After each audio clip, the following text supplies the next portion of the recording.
everyone. Thank you so much for being here tonight. I really, really appreciate it. My name is Kimberly Wilson, and I am the president of Pigs and Pugs Project, and we're so delighted to have you here tonight.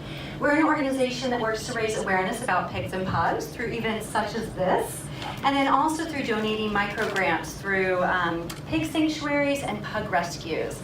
So again, I can't thank you enough for coming out for our big launch, which is The Last Pig. It's just a phenomenal film. Truly cinematic, absolutely beautiful. It'll be about 1 hour, and then afterwards we'll have a Q&A with the lovely Baur, who's here in the back from Farm Sanctuary, and that'll be about 30 minutes. And I'll ask some questions and then open it up to all of you for any questions that you all may have. And also I want to say a big thank you to our special guest, Baur of Farm Sanctuary, and then Ryan Phillips, and you've probably met Miss Charlotte, who's really why we're all here. And such a treat to have her here. They came up from Williamsburg today. And I also want to say a big thank you to those of you who supported tonight's event, everyone who purchased a ticket, but also Compassion Over Killing, Activism for Animals, Farm Sanctuary, The Last Pig, and Burley Manor Animal Sanctuary. Thank you guys for being here. And a heads up too, our next event is going to be at Burley Manor Animal Sanctuary, which is in Ellicott City, and that's Yoga and the Animals. So that's a 4-hour event, touring the farm, touring the animal sanctuary, meeting, of course, Mabel the pig, who is amazing, and then doing some yoga and having a vegan lunch made by our lovely chef, Tim Mooney. So thank you guys so much for being here. Without further ado, The Last Pig.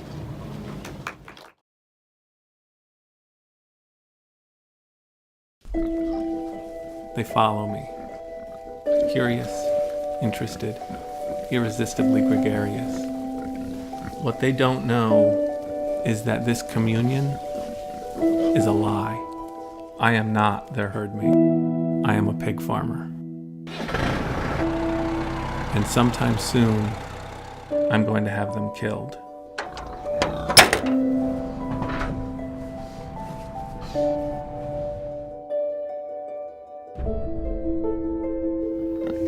I really love being around these incredible animals. I feel an obligation to give them the best life that I can.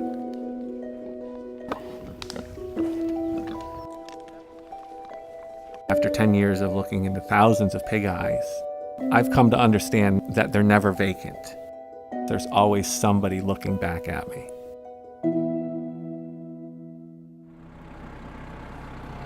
I've taken 2,000 pigs to the slaughterhouse, and I've become haunted by the ghosts of those pigs.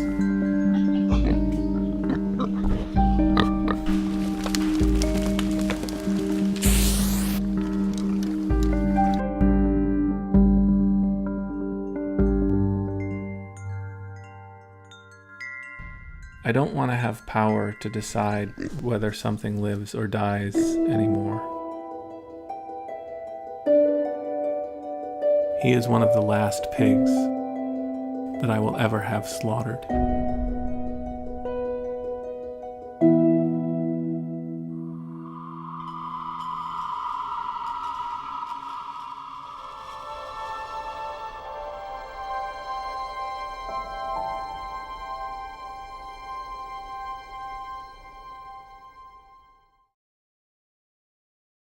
I actually met Bob before the film started being made, Bob Comas, and he was writing a post talking about how people looked up to him as this really humane guy, but he was actually a slaver and a murderer. He was writing that kind of stuff about him in the post. So we actually started corresponding. And I remember my first email, I'm of course nudging him to go vegan.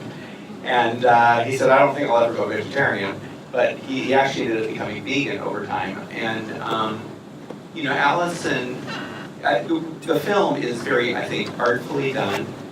It, you can really kind of feel the pigs, being pigs. You can kind of sense also Bob's struggles, and he struggles from depression. And sort of that last image, that last scene of him walking through the snow, is kind of sad. So it's an artful film. There are some hopeful parts of it, but just sort of the way that we interact with other animals and the way we harm them in so many ways and how that is so normal is always part of it too. So it's I guess I would say bittersweet watching it, especially, Bob, when his goal, his hope and dream, and mine as well, and many of ours, was that it's going to have this beautiful, happy ending. He's going to become a veganic farmer, right? And after he had no more pigs to take care of, it's sort of like he lost his purpose in a way. And his depression really hit him hard. And, he was in bed for like months. And he's come out of that, and he's sort of getting back with it, So, it's, again, bittersweet. It's a guy struggling with various issues who had the courage to tell his story. And I think the film does it in a very artful way. And so that's kind of my reaction. Yeah, and one thing is we see the pigs very happy, right? They're very happy in this film. And what's interesting is I think many people think that this is how pigs actually live out their few months of life. And can you speak to the contrast of this versus the factory farms, which is really what did you say, 98% of pigs? Yeah, probably 99 point something percent. Yeah, and when I talk about factory farming, there's the industrial operation, which is commonplace, and that's how most pigs are raised and slaughtered. And then you have the so-called humane farms that are essentially factory farms, where animals are given a little bit more space. So, for instance, instead of putting the breeding sows, the mother pigs, in 2-foot wide gestation crates, which has been the norm, they will now put them in these pens where they have a little bit more space, but they're now in with several other pigs, so they have barely more space. It's less bad, but it's still not good, and it's being marketed as if it's humane. So the way Bob Comas was raising his pig is really the small amount. Now, there is a movement away from factory farming. There's a food movement with farmers markets growing, CSAs growing. A lot of that is plant-based, happily. But some of it is, what Bob Comas was doing. But still, it's an extremely small percentage. And most of the products being labeled as humane or free range tend to sound a lot better than they are. And at the end of the day, even if animals are able to live like we saw here, they go and have their throats cut, right? So, and the word humane and the word slaughter, when you think about it, don't fit very well together. So yeah, but the good news is people are starting to think about these issues. People are starting to think about factory farming. People say, I hate factory farming. I never buy factory farming meat. I only buy humane meat, But a lot of the humane is basically factory farming. But there's an awareness that's happening, and that is, I think, the really good news. And I think that this film and many other things that are happening are part of an increasing awareness. And we also have a food movement that is robust and burgeoning and entrepreneurial and growing. And it's growing in different ways. You have, companies like Cargill that have expanded their protein division to include pea protein and soy protein. They actually renamed it from Cargill Meat Solutions to Cargill Protein Solutions. So you have this sort of factory plant protein business happening. And you also have farmers markets and CSAs and permaculture and community gardens and a food not lawns movement. And there's this sort of bimodal thing happening with the plant-based future as well. And the way I look at it is if people are eating plants, that's a step in the right direction. Even if it's factory plant production, it's much better than raising and killing animals. So, but I think Bob's story, he's kind of in the middle, right? He's like about as humane as you can be for an animal farm. And even so, it was not okay. He looked into the pig's eyes, he couldn't keep doing it. And it's interesting when he said that when he had fewer pigs, he started to get to connect and know them again, which I think is illustrative of how most farmers don't know their animals. Most farmers, you think a farmer, farmers raise 1,000 animals, so they understand animals. They don't, And I remember having friends years ago who lived on a kibbutz in Israel, and they raised turkeys, and they were in a factory farm. And one day a couple of the turkeys escaped, or at least that's a story I was told, and they ended up at my friend's house. And the turkey farmer, had said turkeys are really stupid animals. But then he came and visited these two turkeys, at my friend's place, and he kind of recognized that they were individuals, they were different. So our relationship with other animals is something that this film kind of, I think, touches on. And again, Bob has a certain relationship that evolves, but when we treat others badly, as is done in factory farms or even in smaller farms, there's things that I think happen to our to humans, and I've been doing a lot of kind of reading and exploring of these sort of human issues lately, because I really do believe that animal abuse is a people problem, and we need to figure out, what's at the root of that. Well, I think you touched on a really good point too about intelligence of animals, right? And something recently came out, and you guys have probably seen it, that pigs, just bragging, are the 4th most intelligent animal in the world, which is pretty impressive. And he even speaks about, how their pigs are as smart as this dog. And, it's like, why am I eating one versus the other? And so I'm curious, can you speak to, I'm sure you have amazing stories about pigs. And my first pig exposure was JD at Farm Sanctuary in Watkins Glen. And I was so excited. I thought I kind of adopted like a piglet. And then I go meet him, and he's like the size of a couch. I'm like, oh my God, he's amazing. So I'm sure you have really great stories with, you've been in this 30 years with Farm Sanctuary? Since 1986, so 30 plus now. Pigs are very intelligent animals, and they're very much individuals. And they each have different sort of personalities.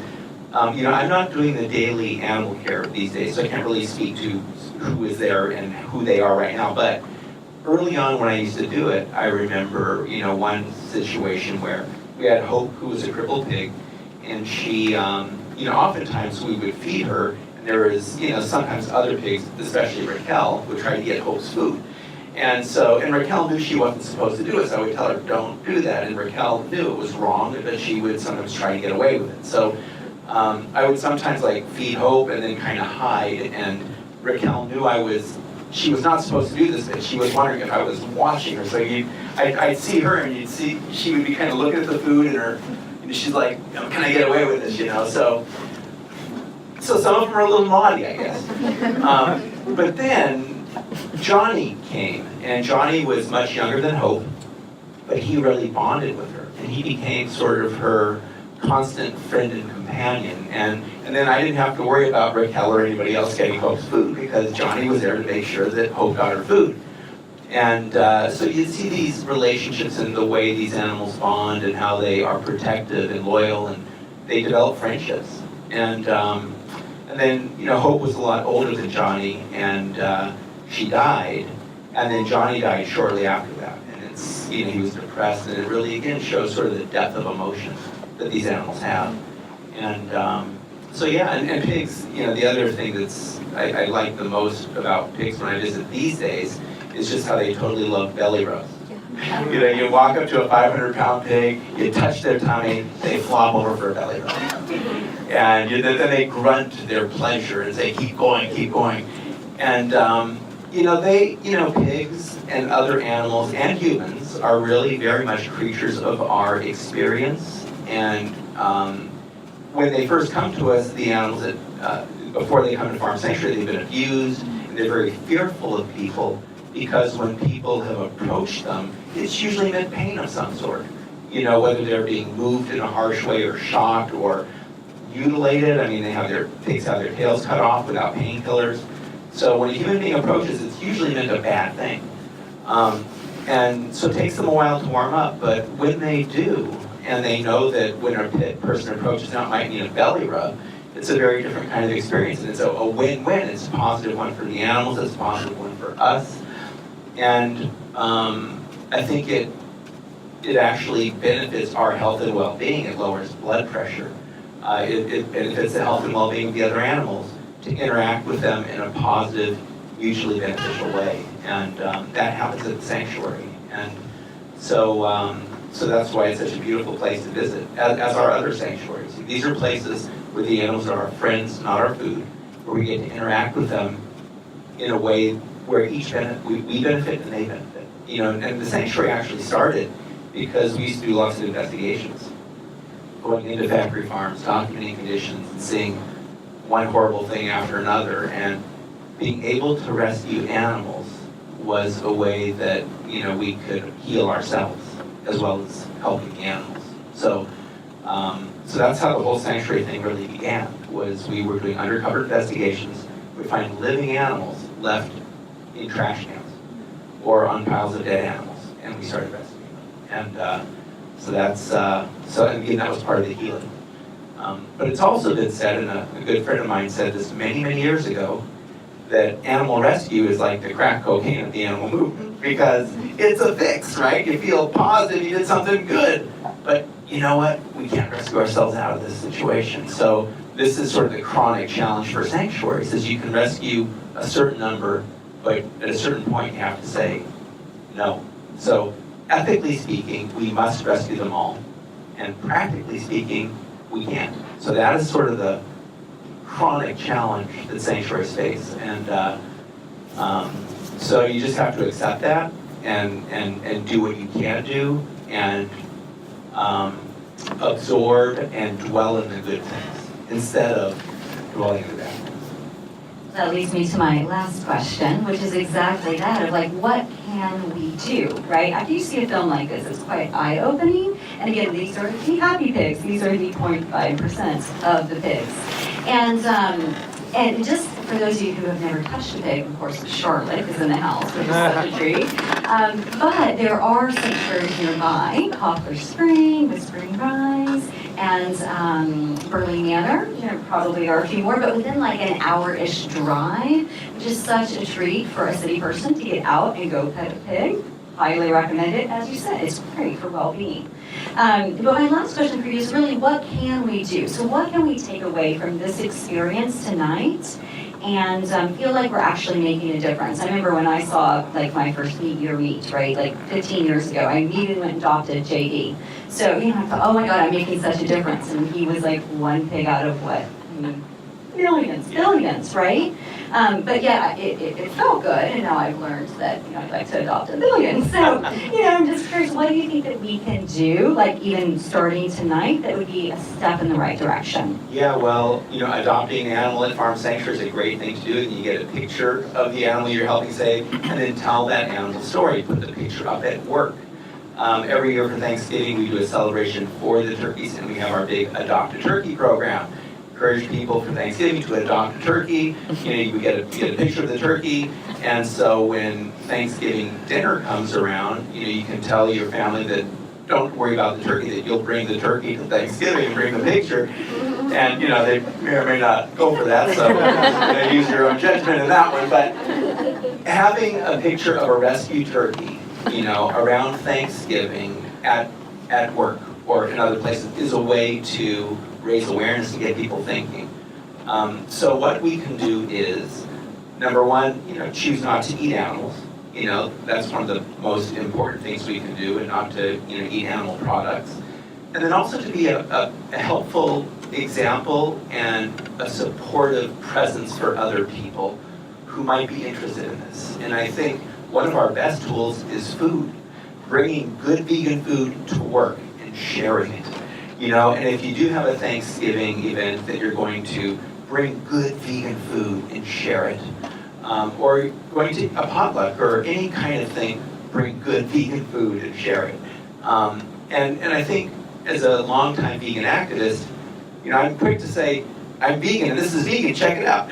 Sometimes saying, try this vegan thing, aggravates people. So we got to be a little bit mindful and self-aware of this, and it's not right that there is sort of this stigma, but you know, being vegan is a very, very much a minority point of view. It is challenging a mainstream paradigm, and it is one that many people are scared of dealing with. You know, I think most people are humane. Most people would rather not support and be part of unnecessary violence and cruelty, and at the same time, most people are part of unnecessary violence and cruelty by eating animal foods. And so they don't want to think about it. And then the vegan shows up, and it's hard not to think about it. And so, you know, so just being aware that, you know, most people want to be humane. most people are kind of afraid of dealing with these issues. And I think one reason is because they're afraid they cannot change. They're afraid that they need animal foods for protein, or there's these various myths that have become beliefs in our country. And so they're afraid that they can't change, and they also are afraid that they're looking like they're cruel and they're acting in a cruel way. And so they feel sometimes like they're in the middle of, there's no solution. And that's why I think vegan food is so positive, because if somebody tries something vegan and they like it, it becomes much more real and attainable and less scary. People have often, when they learn that I'm a vegan, they say, oh, I could never do that. And then I tell them, or then the same people will try something vegan and it's tasty and say, oh, if it was like that, I could do it. So, human beings are very fickle, we're very social, we're very emotional, and we're not so much rational animals as rationalizing animals, and if we're doing something we don't feel good about, we got to come up with reasons to do it, And so that's what sort of happens. So I think, we can each be a positive plant-based presence and make plant-based food accessible. And ultimately, in my mind, I think the biggest thing to do is just to normalize the idea of eating plants instead of animals. And just making it practical for people. Thank you. So I'd like to open this up for any questions that you all may have for Jean before we close tonight. Anyone? Yes? So, am I waiting for the mic? Yes. Okay.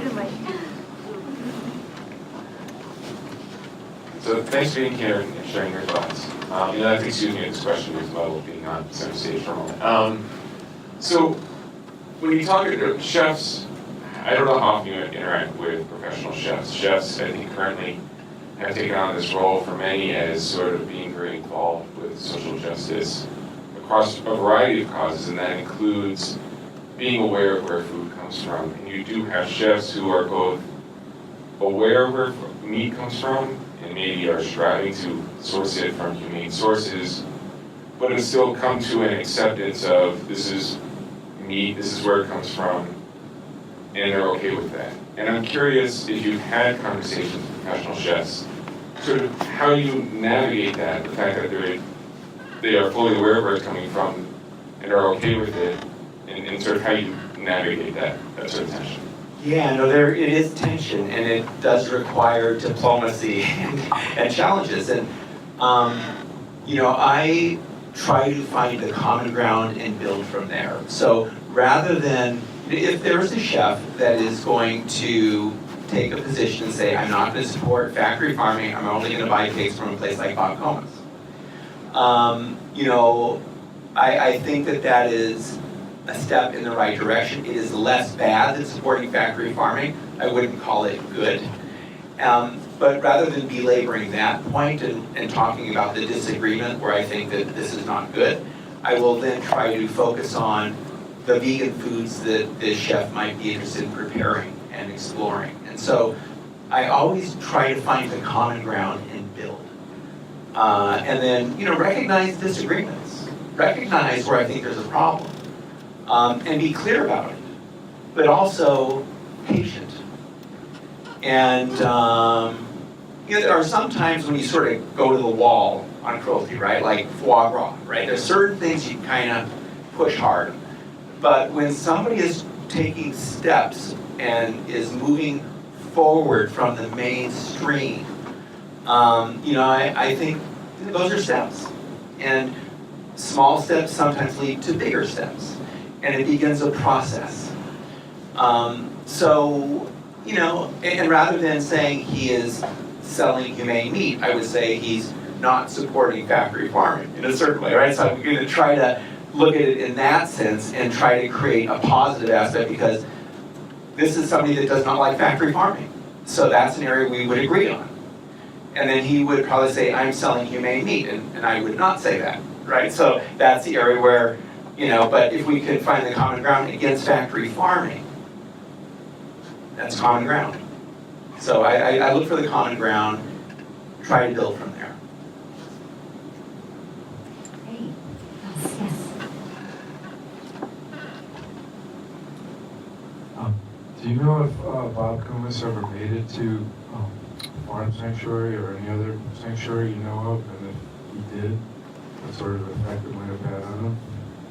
You know, I don't know that. He was, I think, at some point planning to visit. I don't think he ever did yet.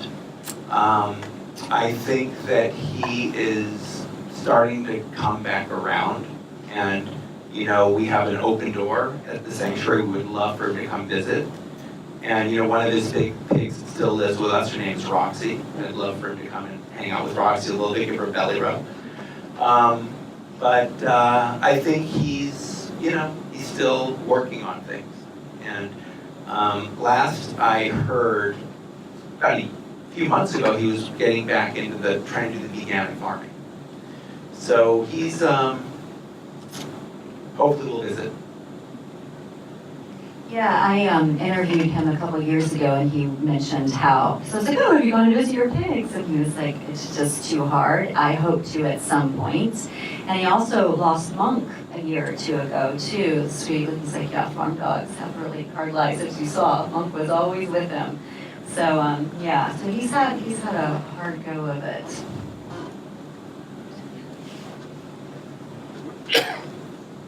Less of a question, more just continuing the conversation.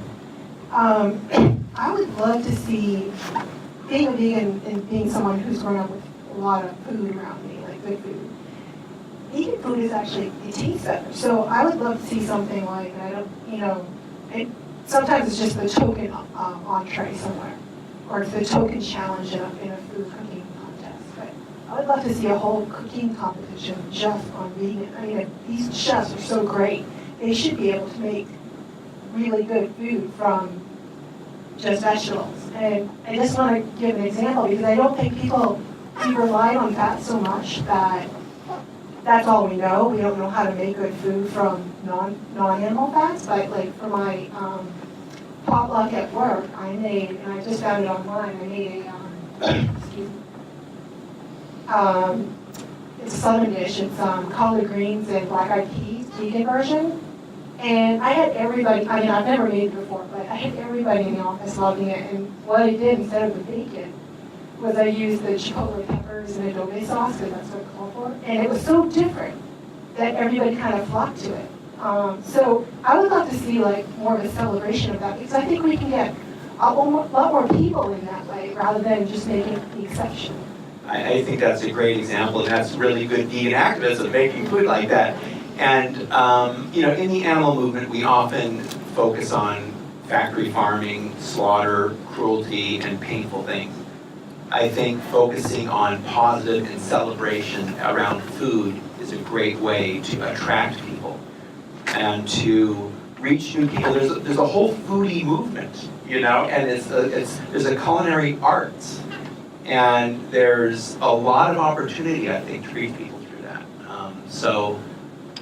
I agree, you know, good plant-based food, celebrating a humane, healthy, happy lifestyle is something that I think a lot of people are interested in.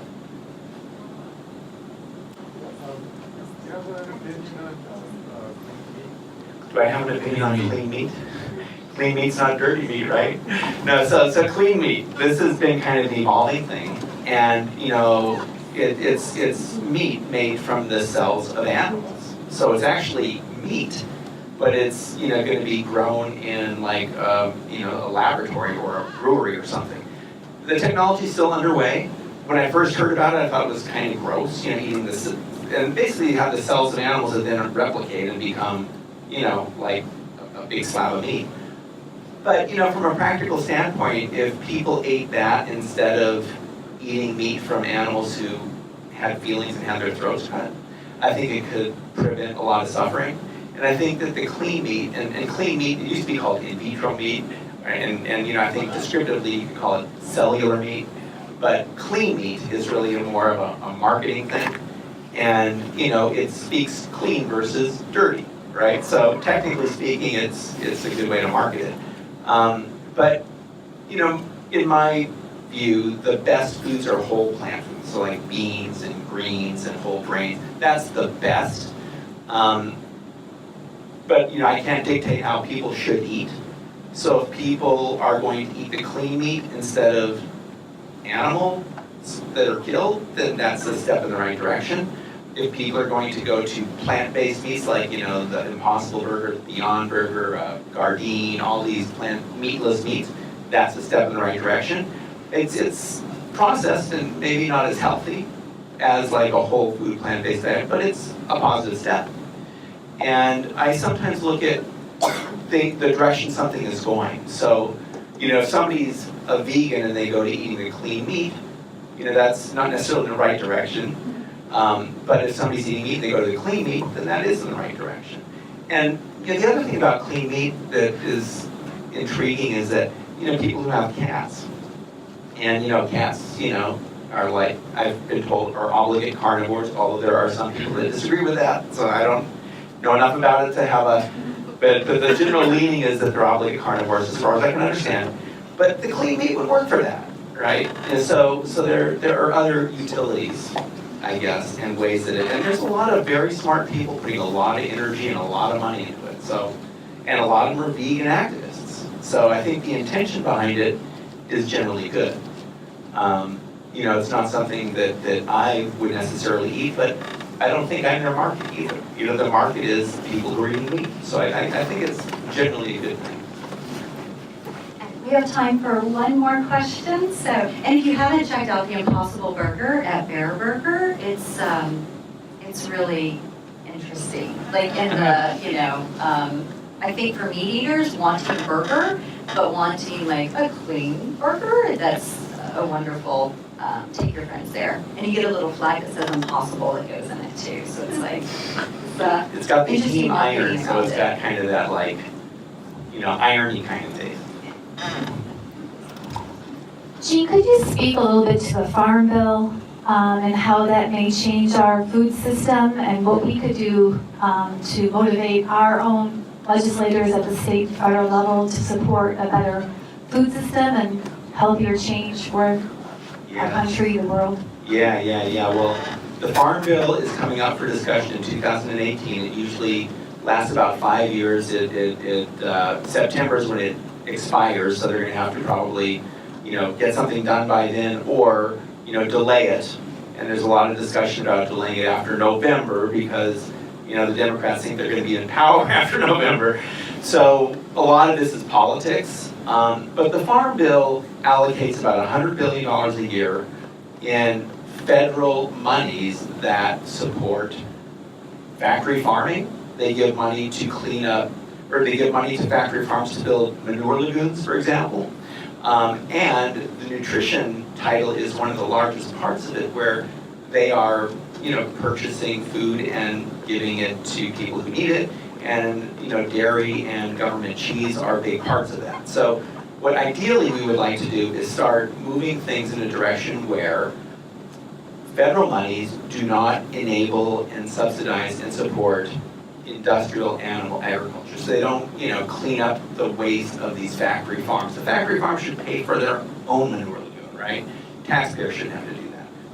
And then in terms of the food that is made accessible to citizens, it should incentivize fruits and vegetables and other healthy foods, instead of, again, millions of pounds of government cheese that's extra. And the reason that the dairy industry is moving towards cheese is because, with liquid milk, they can't get rid of it. People are drinking less milk, but if you coagulate it into cheese, you can turn 10 pounds into 1 pound or whatever the numbers are. And so you kind of concentrate it and then they can get rid of it. So that's why a lot of times the cheese becomes the thing they start pushing on us. So getting to know your elected official with these general thoughts about enabling healthier fruits and vegetables and not supporting industrialized animal farming and not supporting processed foods. I think that's the high level message. And getting to know your elected officials and just starting to weigh in is so important. And be in touch, because I'm gonna be posting stuff on like Facebook and all that, so keep an eye on that. I just had a piece published in The Hill, and the title was, "Is Dairy the New Tobacco?" Basically speaking about how the dairy industry is basically something that people, the marketplace isn't supporting. And the government really shouldn't support it either, is the message there. And so we're going to start making some noise on this. And so just sharing things on social media, getting to know your own elected officials, and from a timing standpoint, the House Agriculture Committee has said that they're planning to have something in March and have a discussion about it in the Ag Committee. Maybe that'll happen, maybe it won't. And they don't want it to be very controversial. They want to kind of move it through fast. And there's already a lot of money there for dairy and for other animal agriculture, unfortunately. So we're going to want to slow it down, most likely. And one of the things to keep an eye out for is Steve King, a congressman from Iowa, huge foe to animals, is, he may be introducing an amendment to undermine state animal protection laws and other state laws. So that's going to be, we're going to really want to go in hard opposing that, the King Amendment, if it's going to be the King Amendment, which it probably will be. So it's still a work in progress. It's a massive, complicated, messy thing. And, I think, coming in with high-level messaging, opposing the really bad stuff, and supporting the good stuff when we can find it. And there's one provision I will mention that I think is very good, and it's called Food Insecurity Nutrition Incentive, FINI. And it makes SNAP dollars, which is supplemental nutrition dollars, it doubles their value when people buy fruits and vegetables, and it can be used in farmers markets. So FINI is a program that I think last Farm Bill was had like $25 million in it. It'd be nice to get a lot more into that. So if people, again, use SNAP dollars to buy fruits and vegetables, they get 2 for 1, and if they use that at a farmer's market, that supports local farmers. So that is the type of, I think, program we want to point to and say it needs to be bigger. And these other programs that enable the industrial animal agriculture part need to be scaled back. Okay, Jean, final question. Stephen Noakes has one. Just, Jean, if you had any insight on whether veganism was growing in popularity and how long it would take to become the mainstream diet? Yeah, it is, and we've done it about 10 years. No, I mean it's certainly growing in popularity. The term vegan is one that is much more widely understood now than it's ever been before. It's kind of cool even sometimes for people. So in terms of when we will have a vegan world, boy, that's a tough one, But we're making progress. And even if people eat less meat, and this is sort of the earlier question about, what about the chef who goes and, buys, pig meat from a place like Bob Comas. One thing they can do in addition to not supporting factory farming, they can maybe do smaller portions. That's the other way. So reducing meat is another positive thing that can happen through food service and so on. But, I think we're gaining momentum, and I think one of the areas where the big movement, I believe, is going to happen and which could really move this quickly is the businesses. You have, Beyond Meat, you have Impossible Burger, you have Tyson Foods investing now in Beyond Meat. You have, I was on a panel discussion with the CEO of Cargill and the CEO of Danone a few years ago, and Danone owns Danone Yogurt, it's a French company. And at the time they were talking about buying White Wave, which does silk, and silk soy milk and other plant-based milks. And there's different opinions in the vegan community saying, we don't want these big bad businesses buying our good vegan companies. But silk years ago had been purchased by Dean Foods, which is a massive dairy conglomerate. And because Dean Foods owned it, it had much better shelf placement, and silk expanded. And then Dean Foods thought that silk had reached its highest price, and they sold. And that was a big mistake for Dean Foods because silk kept growing and Dean Foods kind of got flat. And now, Danone has come in to buy it. And Cargill, when I was talking to him, he was saying that they're changing Cargill Meat Solutions, which was the title of one of their divisions, and renaming it as Cargill Protein Solutions, recognizing that plant protein is going to play a bigger role. soy protein, pea protein, and now you see pea protein all over the place.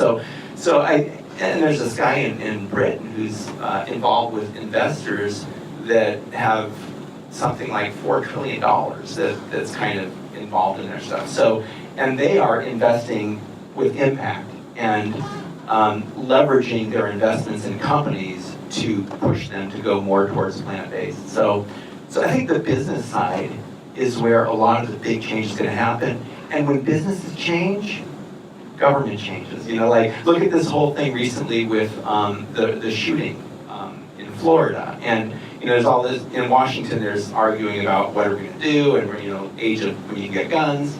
When Dick's Sporting Goods and Walmart did it, right? They made their announcements. It's going to be a lot easier to pass something legislatively. So I think a lot of the change is going to probably happen in the marketplace and with businesses, and then the politicians are going to agree.